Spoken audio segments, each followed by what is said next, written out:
Doing good field work requires good interviewing skills. Over the past 20 years, FNIGC has learned many lessons through our field workers about how to best conduct face-to-face interviews. In this video, we'll learn some of these tips and techniques that interviewers can use to get the best possible results with minimal difficulty. Conducting surveys with community members can be a really enjoyable experience. You have an opportunity to meet and talk with many different people, most of whom are helpful and cooperative and wish to contribute to the data gathering process that supports First Nations. Like any conversation, an interview requires that both parties direct their enthusiasm and effort into the dialogue. However, as an interviewer, it's important to keep in mind that you're also on a mission, and your mission is to collect data. In order to accomplish that goal effectively, you need to let the participant know that you're a qualified professional, in addition to being a friendly and trustworthy person. And the best way to show that is to simply demonstrate those qualities in all your interactions. Always greet the participant with respect and be confident in everything you do. Body language can be extremely helpful in this effort. Let them know in the way you look at them and in your smile that you appreciate their time. Above all, try to relax and be natural. Your overall behavior and conduct are your most valuable assets in the effort to build trust and create an accommodating and mutually respectful relationship. Once you're both relaxed and comfortable, turn your attention to conducting the best possible survey interview, guiding the participant through the survey process. But take note, there are some obstacles you may face as you do your job. You might, for example, run into someone who is more talkative than most and whose chattiness will interfere with your ability to get the survey done. In this case, you should gently remind them that the questionnaire is the reason for your visit. Let them know that there will be time to chat after the survey is complete.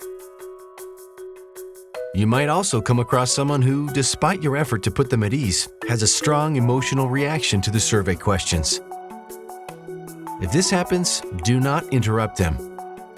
Instead, listen attentively to your participant and show that you're not judging their reaction. This gesture of understanding lets the participant know that you can be trusted. Once you feel that they are calm, thank them for sharing their thoughts and ask them if they'd like to take a short break. You might also meet someone who acts uncooperatively. For example, they might give hasty, incomplete answers or refuse to answer at all. Maybe they're tired or frustrated. Their reasons may not always be clear. Again, suggest taking a break. This may help them to relax and recharge.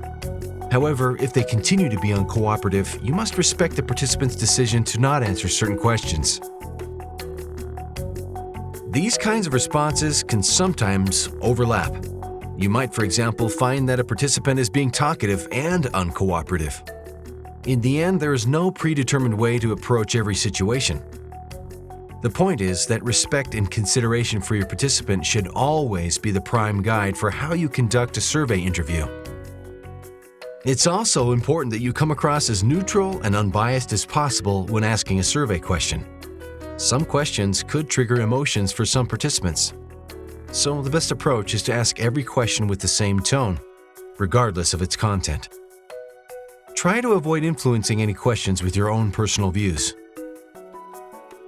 In the event of a serious incident, like an aggressive dog, a broken computer screen, or a potentially unsafe situation, the best course of action is to call your regional coordinator. Whatever the situation, they'll be able to provide support and direct you to the appropriate resources. Your advanced fieldworker training and the comprehensive fieldworker training manual also provide more details about how to approach these situations. Make sure you have reviewed these before you undertake your fieldwork. So, as you can see, being a good interviewer is all about being adaptable, flexible, and mindful of the participant's needs. A fieldworker's job is an exciting one, but given the unpredictable nature of the work, there's no such thing as a rule book for handling every situation that you might encounter. By following these guidelines, you can equip yourself to take on any challenge that might come up with the utmost care, consideration, and professionalism.